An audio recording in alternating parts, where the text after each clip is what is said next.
Well, ladies and gentlemen, it's my great honor to invite our distinguished speaker. Again, I promised Michael last time that our next conversation is going to be something positive and prosperous. But this time, again, I'm sure that Michael has a lot more to contribute, and despite all the negativity around the world. Well, Dr. Patrick, and welcome back to The Missing Piece. Well, thank you very much. I appreciate being here and being with you well on this show. And I hope that we can add some more light than heat in the course of our commentary. I'm very interested in what you have to say about how China is viewing the current circumstance. Well, again, Michael, let's get started. I have to say, or I have to admit, that it came to me as a surprise and also not a surprise to see what President Trump has done to the nation of Iran. And we know at this moment, the head of the government was completely eliminated. And again, during his recent address, the attention for his action was to liberate the people in Iran, and again, give back the freedom, allow people in Iran decide their own destiny. Michael, from your perspective, what do you make of that? I mean, why now? And why is it crucial for President Trump to take such action towards Iran? And people are still very concerned whether Donald Trump has a solid plan or solid strategy for the nation of Iran. Let's start from here. Your thoughts? Well, I think this is a fascinating turn of events. In that, first of all, we hear about the America First slogan, and Trump's people will defend that it is America First, that there are interests in all these parts of the world. When candidates run for president, they run on a domestic platform. They say things that are oriented to a domestic audience. People do not get elected for foreign policy statements. And so we heard that heavy emphasis, but at the same time, this wasn't a real surprise. I remember reading the headlines earlier this week when members of Congress were on vacation. This had to do with a political fight in Congress, and they'd taken time off. And then suddenly they were erupting when the attack took place, like they were taken by surprise, that they didn't see this coming. And yet there was all kinds of evidence that it was happening. I mean, if you want to use an example in the more recent past that I used with my students, is there wasn't any question that Russia was going to invade Ukraine. He moved an entire army up to the border. So it was already, in many ways, already underway before he crossed the first line in Ukraine. Same thing is true here. He was moving American assets, the most powerful collection of American assets, I think, in many years to actually arrive in the Middle East and kind of corner Iran with the two major aircraft carriers, tons of extra aircraft flooding into the area. There was a lot of chatter all over the place about what was about ready to take place. The kind of domestic consumption is really just that in the United States. And there was no reason for members of Congress to be taken by surprise by this. And, the president notified what they call the Gang of Eight, a number of people, that this was taking place. But it's always been disputed, the War Powers Act, how far he has to go in officially getting Congress on board. But this information was not secret. Yes, the exact timing may have been, but you looked across the board and many countries were ready for what took place. This was not catching anybody by surprise than some members of Congress. Who could have picked up the phone and called and made and asked some sharp questions, because the data was there. Russia was involved. Other countries were getting prepped for what was going to take place. And so right now it is shocking when you turn on your TV and instead of seeing Jeffrey Epstein, you're seeing Iran. The stories are changing, and yes, and it's a pretty dramatic developments. Well, but Michael, again, as I mentioned before, during the campaign season, President Trump run on several critical issues, but mainly focus on domestic concerns. We talk about this immigration policy, we talk about the healthcare reform, especially this Medicare and Medicaid debate, and it's still taking place right now. On top of all that, President Trump vowed no more regime change, no more international or foreign wars. Let me bring another character into our conversation. It's the former congresswoman, Marjorie Taylor Greene. And she wrote this lengthy messages on social media and again emphasized the point that by taking out the head of the Iranian government, will that help American people think about the domestic concerns and think about this affordability issues? So, Michael, from your perspective, even though you said it's not a surprise, and Donald Trump went on with his cabinet members and decide to take actions, but how much do you think that the American people today can actually understand such a strategic move? And also, what about the reliability for the Trump administration? I know that you and I were on the same page when we look at the poll numbers. I'm not a believer for that one. But in reality, American people are still asking the question, why Iran, and how does that help with my personal concern as American citizen? What do you say to that? Well, your point is very well taken, and this is the question that Americans have been asking, and it's reflected in the polls. If you look at his State of the Union address, it was entirely domestic targets, entirely for a domestic audience. I mean, he hardly mentioned many other conflicts going on in the world that he was directly involved in. He mentioned Venezuela, but really it was in the context of awarding a Medal of Honor to one of the U.S. forces involved there. So he kept that focus, very disciplined in trying to respond to the issue that, hey, what happened? You were going to be domestic. Are you domestic? And he was making his case. Whether he made that case effectively or not, I mean, his poll numbers improved slightly, but this is very much a question that his closest supporters are asking, because they see the MAGA movement and Donald Trump in trouble for the midterms. And those are very small margins there in terms of where the polls stand right now. And it could easily switch to where he loses one or both houses at the midterms, at which time we will see him move very quickly into a lame duck position in terms of his authority and what he's attempting to do. So I think that his move on Ukraine, on Iran is a puzzle in a variety of ways. We don't have all of the information to know what motivated this off the top. Yes, it was only about a week ago that Israel's Benjamin Netanyahu was at the White House. That didn't seem to go quite as Netanyahu hoped it would. But clearly, this conversation has been ongoing. And so they decided, for particular reasons we don't fully understand, to make a move. There were a sale just 2 weeks ago by some papers signed by Russia to sell all sorts of weaponry to Iran. And this was now, of course, Vladimir Putin is trying to position himself as a peacemaker again.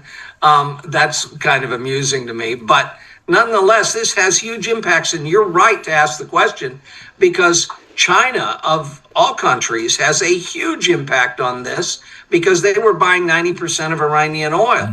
And while I think we can see that President Xi was making some other moves in case something happened in the Gulf, but because no doubt he had some inklings, some things were going on as well. And I'm talking about oil in Kazakhstan and in parts of Russia. But nonetheless, and building up his own oil reserves. So we can see some moves on China's part to kind of like deal with this issue already. But you're right, there's a lot of people going, hey, wait a minute, I thought you were going to be the domestic guy. And everything seems to be teetering on being pulled in on international conflicts. And in the Middle East, it's not as easy to turn it on and turn it off as it might have been in his plans for Cuba or what took place in Venezuela, where it was kind of an on again, off again, we're in, we're out. Not very likely in Iran or in many places in the Middle East. Michael, you, over the careers that you covered the presidency for many years, I mean, again, that built up your credibility and also your qualification to answer the next question. I'm very glad that you brought China into our conversation. Again, just from the domestic perspective, two things quickly I want to share with you. It's as soon as the news broke out in China, especially people who are involved in the international business settings and also in this international relationships, the first thing came to the mind. It's about Donald Trump's intention towards the Nobel Peace Prize. And we know that he has been talking about it and addressing this during numerous occasions and also especially during the State of the Union address. But the second thing is we know that President Trump is scheduled to visit China by the end of the March or hopefully the beginning of April. The reason why I'm saying this is because Iran has a special interest with China. Again, as you mentioned before, regarding the oil reserve and the trading partnership and the relationship. From your perspective, again, from the policy and also from your experience analysis to understand, don't you think that President Trump is playing a wild card at this moment prior to the trip to China? Because again, Middle East, any countries in the Middle East is crucial for China and for the US. But at this moment, by attacking Iran and by, we'll say, throwing this surprise to the international community, it's still safe to say that China, US are still going to meet, or perhaps that can have a peaceful dialogue, not only about the relationship, but also about the stability in the Middle East. What do you say to that? Well, they do not call China the Middle Kingdom for nothing. I think that everything that you're doing in the world, especially with this gravity, has to involve China, has to consider China's interests. One of the things when we were talking about motivation, we noticed that almost right away that Iran had plans for hitting several countries. So this issue wasn't simply something bubbling up on the desk of President Trump or Netanyahu, but Jordan and the UAE, Kuwait, Bahrain, Qatar, even Saudi Arabia got hit. And in fact, I was interested to see the Crown Prince of Saudi Arabia telling his jet fighters hit Iran if needed to do so. And so there was also an internal war going on within the Middle East that predated in various ways the choice by President Trump to take this action. So it wasn't a unilateral decision that he was making but it was an issue arriving and arising in the area of the Middle East in a variety of countries. We don't know the full extent of this, but this was well thought, well planned. Everybody knew what was coming, and maybe it was a matter of a day or two. Might have thought they were going to wait to the end of Ramadan, but I'm not involved in those circles in any way, so I have no idea. But we can presume, because they were early on the hit list by Iran, that there were some other issues being dressed out here.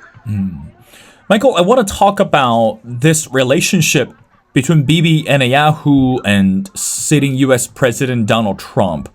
Again, as you mentioned before, prior to this attack, Benjamin Netanyahu paid multiple visits to the White House. And of course, every time he came to the White House with certain expectations, just like the Ukrainian president, visited White House and had different approaches and, ambitions to get things done or to build better relationship or collaboration with the US.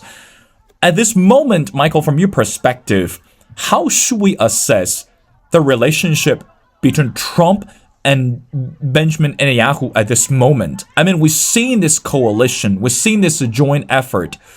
But again, the question, even from the Chinese perspective, we're asking, why now?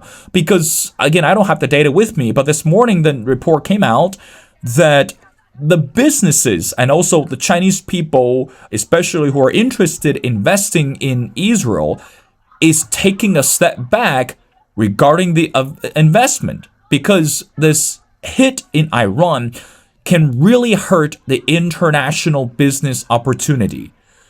So from your perspective, how do we assess the relationship between Trump and Bibi at this moment? Is it personal? Is it diplomatic? And what about the bigger picture for the Chinese investment in the Middle East? What do you say to that? Well, we have heard evidence and testimony that, in fact, it was a rough go in the last meeting with Trump. But Israel has been ready to go after Iran more thoroughly for a long time, and they see it as a real issue for them that's fundamental to who they are and their survival, because they believe that if Iran got the shot, they would take it. And so they saw this as a chance to kind of create a regime change, which is a word everybody gets spooked around, but a way of defanging Iran's historic role as a real fomenter of terror throughout the Middle East and a lot of troubles that were leaking off in various other places throughout the Middle East. So I think this was seen as a weakness, that Iran's been weak, that this was a shot, and that's why there was a great deal of effort to take it. Now, in this attack that took place, we know that Israel is the one with the real strong intelligence on the ground. That's why within minutes of the first volleys, that we know that's when the supreme leader and a cabinet of about 5 main players were all taken out. It was like they knew who they were, where they were, and that they were having a meeting. This was the kind of ground level intelligence that was well known. And Israel undoubtedly provided a great deal of that intel, because they're very good at that. That's what they do. And so the U.S. took the kind of high fly approach to come in and lay down some attack. But that we know that Israel was critical role in that decapitation of the leadership of Iran. So how this goes is still in play. Nobody has a sense that I have read about or heard that Donald Trump has a real end game here, and that's kind of where you see Putin trying to reposition himself in all this, from being an ally who was ready to provide weapons and exchanges with Iran, to suddenly now wanting to be a partner in a peace deal involving Iran. And so whether or not he has any credibility on that's another point. But we're going to see a great deal of other things coming into play. I think the meeting in China could be far more important, because China's future in the region is critical here. And I think that we're going to see an inclusion of Xi in this process as the peace, quote, whatever settlement. I could say I don't like to use the word peace because this isn't a peace. This is a drawdown on all parties until we see where this goes. I think Trump made the effort to try and encourage the Iranian people to come out, but they have been gunned down recently when they did turn out, even since this attack started. The Revolutionary Guard has been wiping people out. So we'll see where this thing falls. But right now, it's still very uncertain, including with what Israel sees its role as in the de-escalation of this at some point. Michael, I have two more questions before letting you go. Now, let's talk about Vladimir Putin for a second. In February 24th, 2022, Putin made a threatening speech to the world. Now, part of the speech I'm going to share with you, again, is tied into what you just said, and this is part of the context, and I quote, "No matter who try to stand in our way, they must know that Russia will respond immediately. The consequences will be such as you have never seen in your entire history," end quote. And keep in mind, and that was just the beginning of the war in Ukraine. And again, we know Putin's personality and also his character when it comes to conflict, when it comes to desire to the land occupation. So, Michael, from your perspective, as we're looking at this collaboration between Russia and Iran, again, I still want to put China into our conversation for a second, is both China and Russia are part of the BRICS. And this is one of the major economic powerhouse. Again, it's still very concerning to the West. Iran has been growing closer, much closer to China. We're looking at this Shanghai economic cooperation. Iran hopefully to be part of this. What role do you think that we're seeing at this moment when we look at Russia? Because the war in Ukraine is still taking place. And then China is still trying to be a bench player, but cannot afford to be a bench player anymore. But right now, on top of all that, we're seeing the conflict in Iran, or the war in Iran. What do you assess about the role of Russia? And how do you think that China and Russia are able to work together without creating worse chaos? What do you think of that? Well, I think the whole idea of oil and energy is an area that certainly Russia and China have a lot they can talk about and that they can do in this process. I don't think we're going to see, quite frankly, all joking aside, we're going to see Russia doing much of anything. They have got their hands full in Ukraine. Ukraine has been making progress on the ground.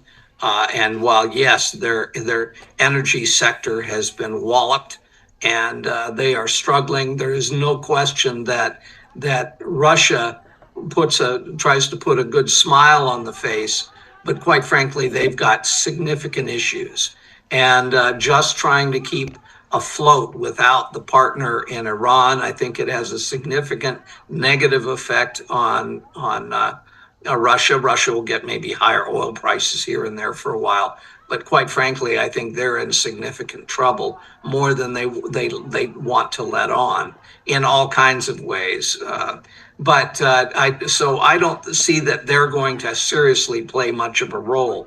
Where I think China may play a more significant role in the process because of their interests in the area, and especially with what's happening with oil and energy. So I think they're going to have a little bit higher role on this. Russia likes to position itself as being a player. I think they're going to be in the back seat on anything that rolls forward, especially now they do have a relationship with Israel, so I don't want to suggest that isn't an important factor. But I think it's going to be hard for Russia to really step up to the plate on much of anything here. But Putin's taken his role here to try and get involved and be serious. I think if things roll forward, and I expect they will, for President Xi and Trump to get together sometime in April or May. I think this will certainly still be a topic. Trump would probably like to get an exit strategy going, and I think everybody's kind of watching to see what happens. They're still taking the nation's military apart.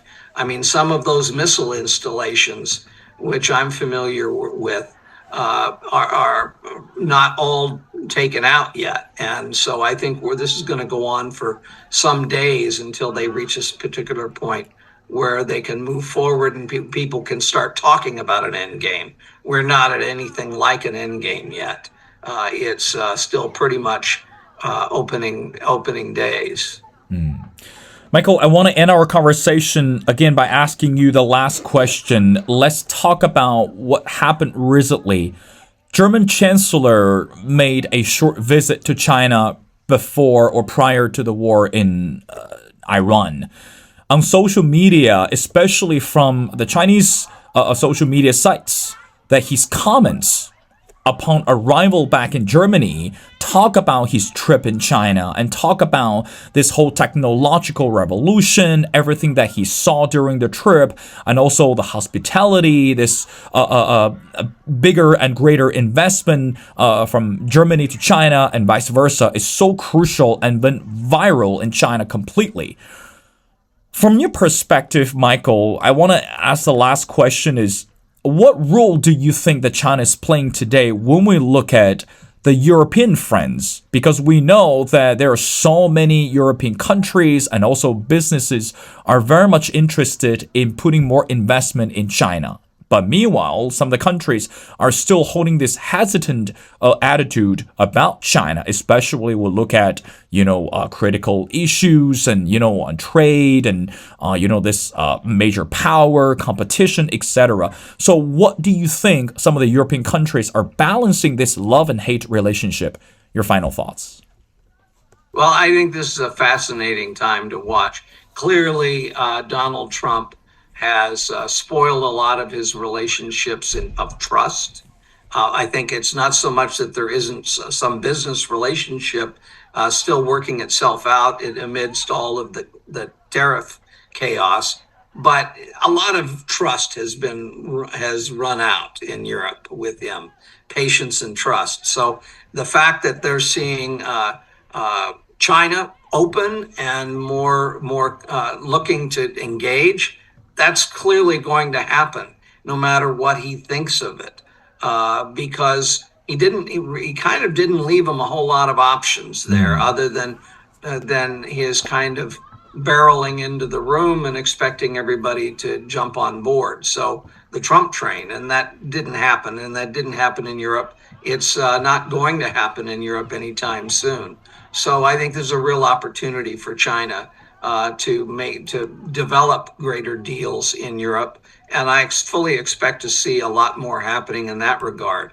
The whole tariff thing has gotten out of control, and so until that settles down, I think the U.S. is going to be on the back foot in Europe on those regards. Well, again, Michael, we surely don't know what will happen next, but regardless, it's China, Iran, Russia, US, or any other countries, it's only the third month of 2026.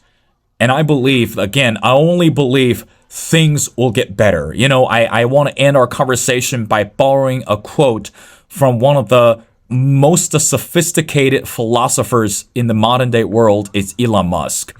He once said, "I'd rather to be optimistic and wrong rather than pessimistic and right." So with that said, again, Michael, thank you so much for your time. And again, I don't want to hold any promise, but I would try to do my best. Next time, have you on the show. Let's talk about something better than the chaos in the world. So thank you so much for your time.